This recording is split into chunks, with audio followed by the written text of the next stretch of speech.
Thanks for joining us for CBN News Today. I'm CHARLENE Israel. A history-making rule change in the Senate has Republicans outraged. They warn that a dangerous new precedent has been set, and it will seriously change how the Senate operates. It's never happened in the history of our republic. On Thursday, the Senate voted to weaken the rules on filibusters of judicial and executive nominations. Republicans say Democrats have overturned nearly 200 years of legislative restraint. Most important and most dangerous restructuring of Senate rules since Thomas Jefferson wrote them. They call it a power grab and warn it could result in the passage of controversial legislation in the future. President Obama welcomed the change. I'm a former senator. So is my vice president. We both value any Senate's duty to advise and consent. It's important, and we take that very seriously. But a few now refuse to treat that duty of advise and consent with the respect that it deserves. It's no longer used in a responsible way to govern. It's rather used as a reckless and relentless tool to grind all business to a halt. But in 2005, then Senator Obama argued against changing the filibuster rule. The American people want less partisanship in this town, but everyone in this chamber knows that if the majority chooses to end the filibuster, if they choose to change the rules and put an end to democratic debate, then the fighting and the bitterness and the gridlock will only get worse. Democrats wasted no time putting the rule change into effect, moving forward on a judicial nominee who was blocked for almost 6 months. Some warn that Senate Democrats could come to regret this move in the future when Republicans are in control. There will be another Republican president at some point, and that Republican president will have the same kind of discretion now that President Obama has to nominate judges. It also could be a serious blow to bipartisanship, making it even more difficult for both parties to work together in Washington. And right now, the rule change only applies to presidential nominees, but conservatives warn that in the future, it could lead to President Obama packing the courts with left-wing judges. Obamacare may lead to a massive wave of insurance cancellations for American employees next fall, between 50 and 100 million. Fox News reports that's the finding from an analysis by the conservative American Enterprise Institute. Next year, businesses will have to deal with Obamacare, and many employees will have to find their policies have been canceled because they don't meet the new requirements. A victory for several groups fighting against religious oppression in Obamacare. The president's new health care law requires employers to provide birth control coverage to employees, even drugs that may cause abortions. Now, a federal judge says Catholic groups in Pittsburgh and Erie, Pennsylvania, don't have to follow that rule while their case is appealed to a higher court. Dozens of Christian and Catholic groups and businesses argue the contraception mandate violates their religious freedom. Experts believe their cases will end up at the U.S. Supreme Court. The government is considering allowing passengers to use their cell phones to make calls during flights above 10,000 feet. That's not sitting well with the airlines. They say the proposal is not a good idea, and it's not what passengers want. The FCC made a similar proposal back in 2004, backing down after flight attendants and other groups argued in-flight calls would be a nuisance. A survey by the FAA shows people are split on the issue, with 51% expressing negative reactions and 47% in favor. Talks over Iran's nuclear program have stalled in Geneva. Nuclear negotiators are trying to give Iran relief from economic sanctions to convince the Islamic regime to allow limits on its nuclear agenda. The Obama administration is pushing hard to reach an agreement. Let's test how willing they are to actually resolve this diplomatically and peacefully. Rather than surrendering to their charm offensive, it's important that they surrender. Meanwhile, Iran's supreme leader shows no signs of backing down. Ayatollah Khamenei also said Israel is a rabid dog and America is arrogant and hostile. At the same time, he claimed Iran is not hostile toward America. The death toll from the super typhoon in the Philippines has now risen to about 5,000. While aid continues to reach more devastated areas, people are still going hungry. The situation in the rural area is particularly severe as damaged roads, toppled power lines, and debris make it challenging to deliver critical supplies. George Thomas traveled to one such area in the Philippines. For 2 weeks now, Teresa and her daughter have made this walk countless times past painful reminders of Typhoon Haiyan's wrath. The winds were so strong, I quickly took my daughter and we got under this bed, but suddenly the roof went flying. Her home was no match against the strongest storm to ever hit land anywhere in the world. We have lost everything, and I don't know what we will do now. This week, a glimmer of hope arrived in her village for the first time, as a partially shredded tent went up and hundreds of families, including Teresa, joined a line to receive help from CBN Disaster Relief. As you can see, the view, the house are totally devastated and they don't have enough food to eat. Volunteers handed out food, water, and other supplies. This is a lot. We have enough to last us for some time. While media attention has focused on the destruction in the provincial capital of Tacloban, the situation here in remote places like Alguera is particularly dire, as supplies and relief workers have been slowest to arrive. You are the first ones here. I know how difficult it is to get to our remote village, so thank you for coming. A sentiment expressed by many who thought no one else cared about their plight up here in the mountains. Are you happy? Yes. Yeah, why are you happy? Why? Because you came to bring us these food donations. Are you guys happy to get the food? Yes, we're very happy. Why are you happy? Because we're not starving anymore.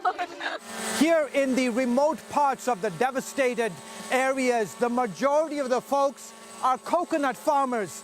It is their livelihood. And as you can see, their livelihood has been destroyed. Teresa lives in a region that's a major coconut growing province. In one swell swoop, her husband's livelihood and that of tens of thousands of others is gone. Wow. This is what I worry about. How are we going to survive in the future? Helping the millions like Teresa who have lost their homes and livelihoods will be a monumental task. But in these early days and weeks after the storm, getting critical aid will help prepare them for the long road ahead.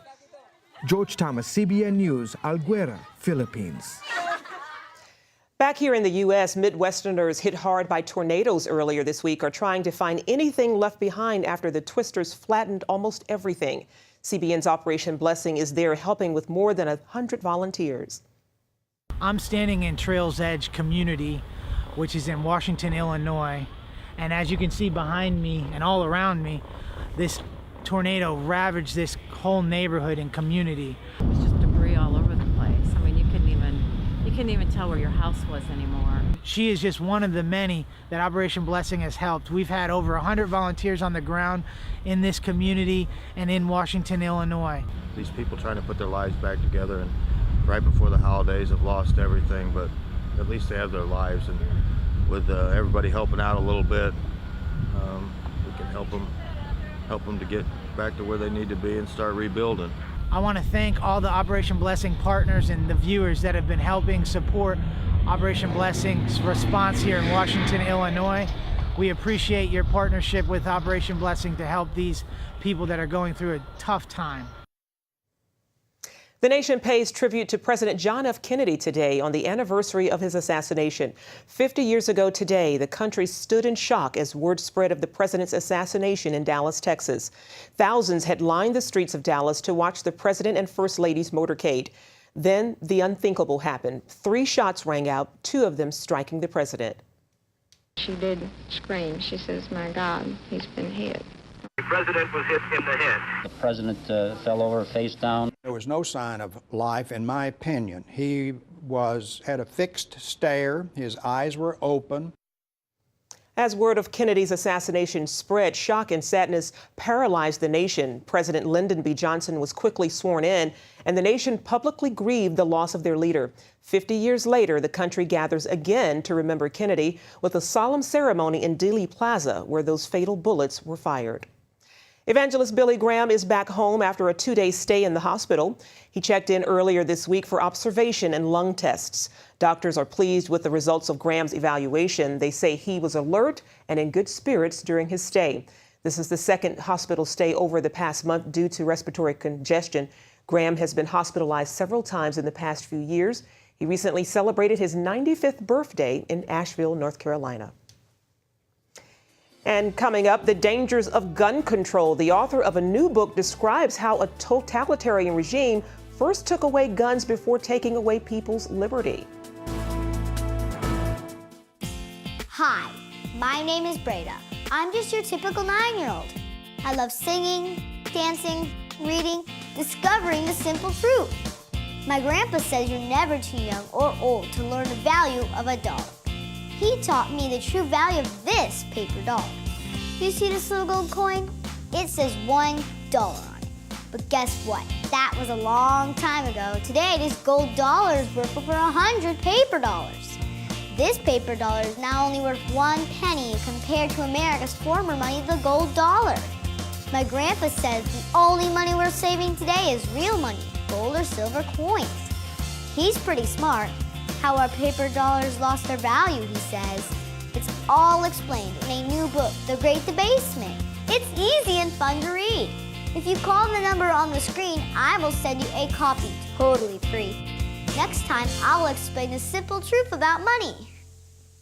Help! If an emergency happened right now, you can have help at the push of a button with Medical Alert. Remember when I took that fall, Mary? Oh, yes, that was terrible. Yes, it was. Help! And I thought, what if you hadn't been there? I ordered my Medical Alert the next day. I can't describe how safe I feel now with my Medical Alert. You didn't know I was wearing it, did you?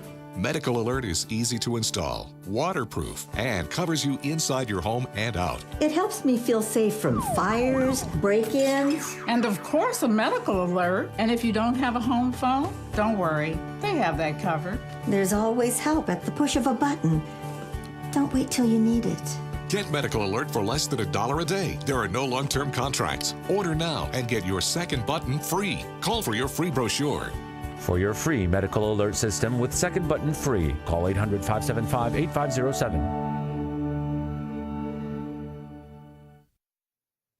America has suffered some shocking incidents of gun violence over the years. In the last year, the Navy Yard shooting and the Sandy Hook Elementary massacre have fueled fresh calls for gun control. But one author says there's a good historical reason not to create new gun laws. Stephen Hallberg of the Independent Institute explains it all in his new book, Gun Control in the Third Reich. CBN recently spoke with him concerning about the book. Stephen, it might seem extreme to use the Nazi regime to examine gun control laws. What sparked your interest in the topic? What really sparked my interest was back in 1968, there were bills in Congress to register all firearms, and Congressman John Dingell said, well, you know, the war just ended 23 years ago, and this sounds like some kind of control of the type that the National Socialists had. And it was denied by the proponents of this legislation that the Nazis ever disarmed anybody or that they used registration records or blacklists or whatever, which was nonsense. But about 15 years ago, I began seriously to do research into archives in Germany.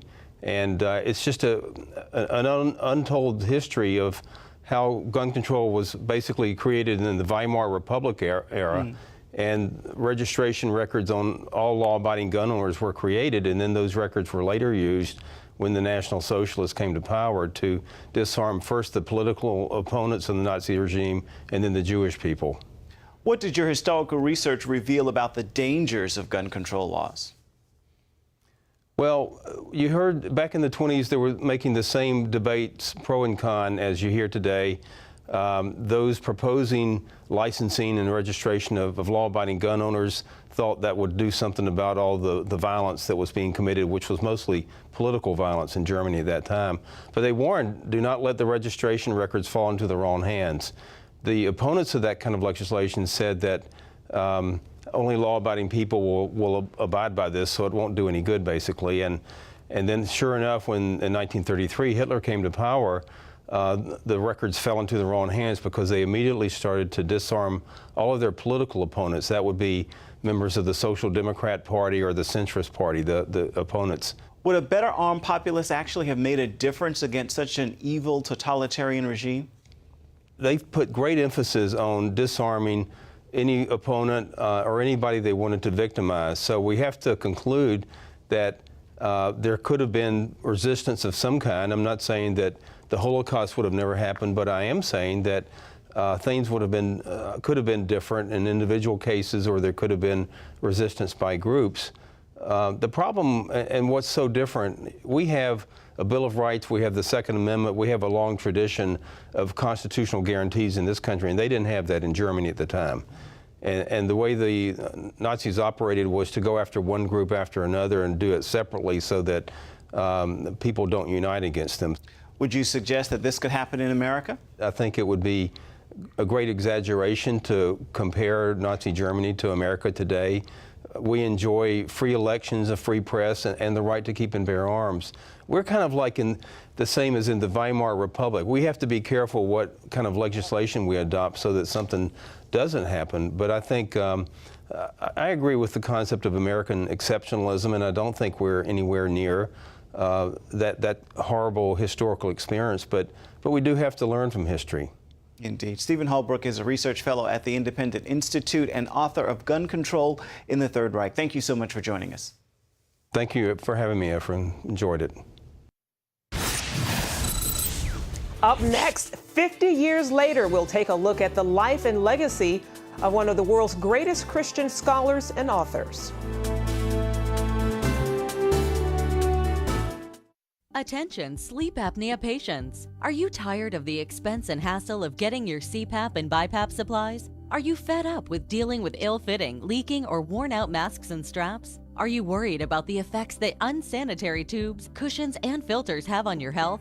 If you said yes to any of these questions, Allied Medical Supply Network has the solution to your problems. You could qualify to have your supplies regularly delivered right to your door at little or no cost to you. That's right, no more inconvenience, no worn-out masks and straps, no more unsanitary equipment, just restful sleep. Call Allied Medical Supply Network today to determine if you may qualify to receive your fresh, brand-name supplies at little or no cost. Don't delay. Call us now to see if you are eligible to save money on regular delivery of your CPAP and BiPAP supplies. Call 1-800-815-9947. That's 1-800-815-9947. Or go to cpapsupplyhelpline.com. Announcing an important breakthrough in healthcare that can benefit everyone. If you or anyone you love needs affordable health insurance, regardless of a pre-existing medical condition, call Quick Insurance 123 today and get the immediate relief you deserve. Quick Insurance 123 was created to provide affordable health insurance to all uninsured Americans, with or without pre-existing conditions. This is not a discount card. This is a real insurance program that lets you choose from many affordable health plans, with access to doctors, hospitals, emergency services, and more. So call the number on your screen now and get the health coverage you need just for calling. As a special bonus, we'll send you a free prescription savings card that could save you up to 85% on your prescriptions. That's right, you could save up to 85% on your prescriptions just for calling. Call Quick Insurance 123 to find out how you can get affordable health insurance and receive your free prescription savings card just for calling. Don't wait. Getting a free quote is as easy as 1, 2, 3. Call today. Today marks 50 years since the assassination of President John F. Kennedy. But what many don't know is that on that same day, another iconic figure passed away, renowned Christian author and scholar C.S. Lewis. This week, the life of the author of the Chronicles of Narnia was celebrated by many around the world. David Cathcart takes us on a journey to learn more about Lewis's personal journey of faith. C.S. Lewis, who went by the name of Jack all of his life, grew up with his older brother Warnie in Belfast, Northern Ireland. You know, his grandfather was a minister, so he had that tradition. He had an understanding of Christianity, but he didn't really grapple it to his soul until much later.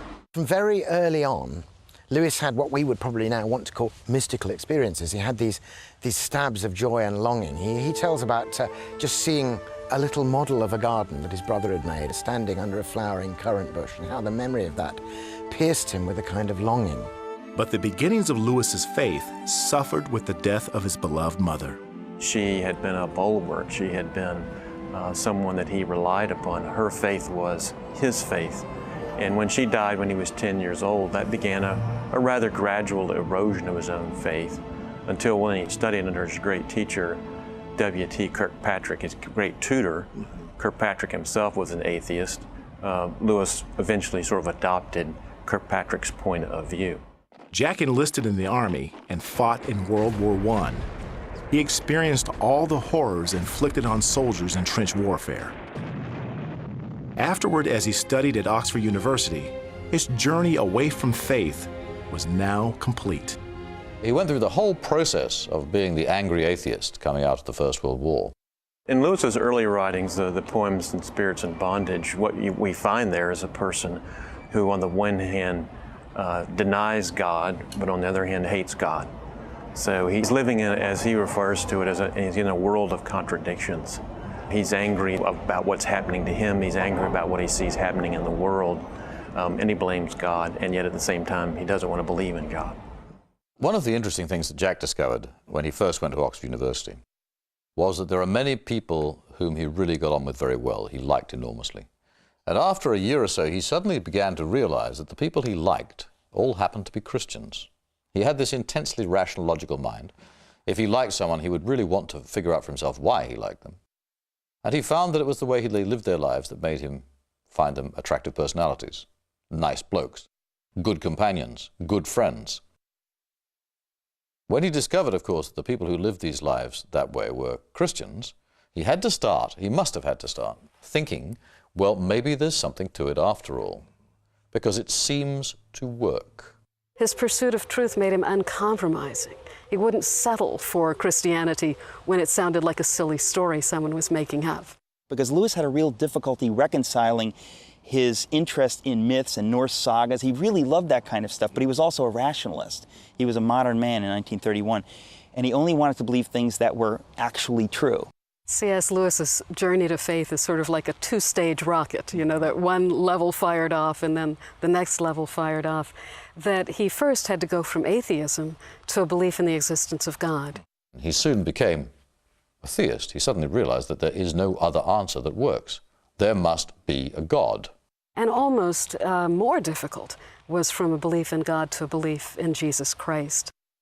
Lewis loved taking long, extended walks with his friends. Many times their conversations turned toward belief in God and faith in Jesus Christ.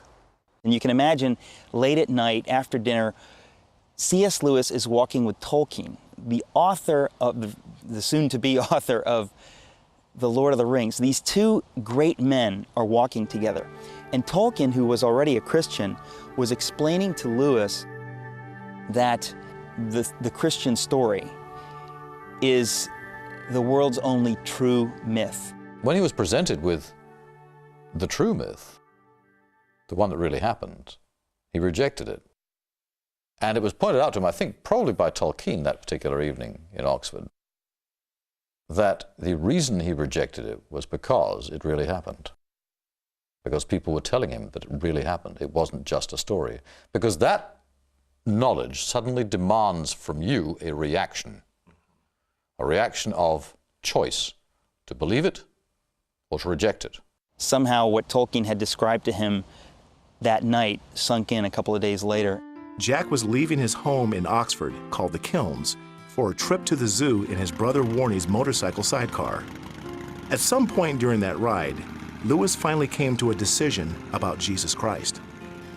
Jack climbed into the motorcycle at the Kilns, not believing that Jesus Christ was God, the Son of God. He got out of the motorcycle at Whipsnade Zoo, utterly convinced of it. But then that second stage where he'd been fighting the call of Jesus Christ, and he realized that he is the truth. You know, not just true about him, that he is the truth.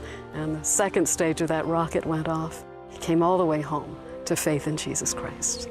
And Lewis couldn't be a Christian until he grasped this astonishing truth that in Christ, these two disparate things are one. The Logos, the Word, the only faintly apprehendable glory of God, the Logos is made flesh, or as Lewis put it beautifully, myth is made history. He lived the Christian life, minute by minute, day by day. He observed and listened and studied what Jesus said and then went out and did it. Probably better than anyone else I have ever met in my life.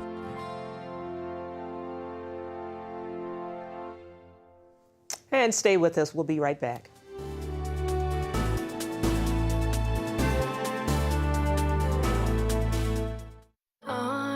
Grace, music is unpredictable. I know I have what it takes. The Dove Foundation raves. Grace Unplugged is remarkable and inspiring. This is not about the music, it's about everything else that goes with it. Dad, were you watching me? A moving and meaningful film. This book, his words shook me. It was like my whole world. That parents and teens should see together, says Focus on the Family. What are you gonna do? You're gonna drag her back home? Yeah, I might. I think maybe you're fighting God. Just stop running. Grace Unplugged, rated PG, now playing. If you had a choice between going bald and a full head of hair, which would you choose? Advances in medical science have resulted in the world's first and only permanent solution to hair loss. Yes!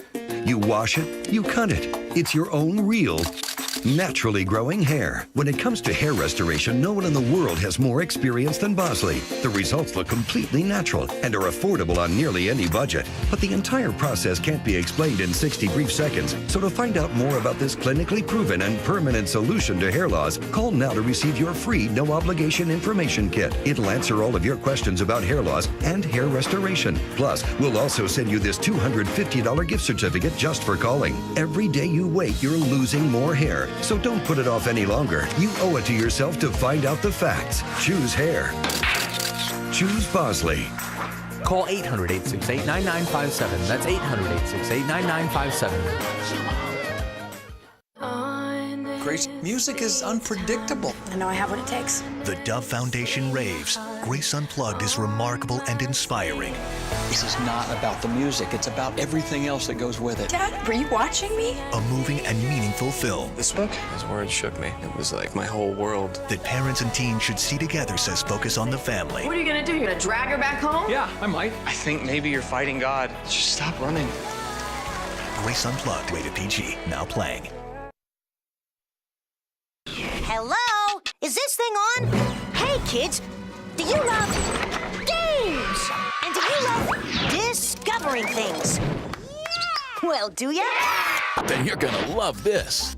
It's the new free Superbook Kids Bible app. You can play games, watch videos, find answers to your questions, and a whole lot more. The new Superbook Kids Bible app. Free downloads available on iTunes now.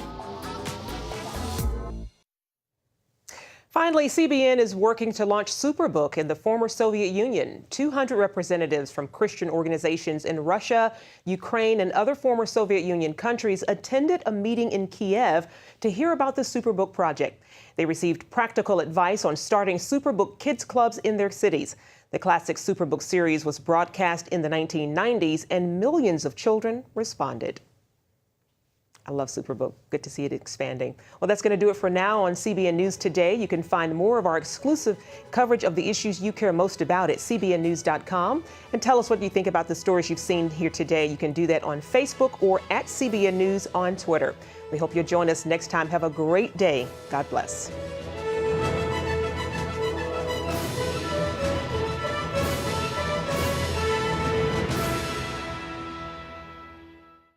If you had a choice between going bald and a full head of hair, which would you choose? Advances in medical science have resulted in the world's first and only permanent solution to hair loss. Yes!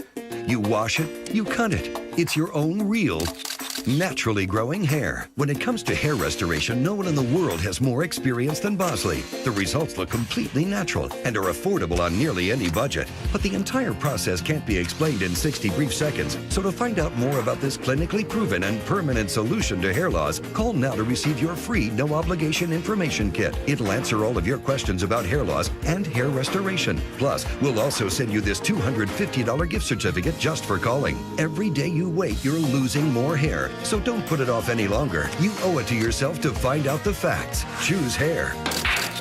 Choose Bosley. Call 800-868-9957. That's 800-868-9957. Introducing the CBN Bible from CBN.com. Now, an easier way to study the Bible and grow in your faith. Highlight your favorite verse. Read separate versions at a glance. Click and read a commentary. Or cross-reference your favorite verse using the Strong's Concordance. All the right tools to study the Bible, all in one place. The CBN Bible, available at cbn.com/Bible or the iTunes App Store.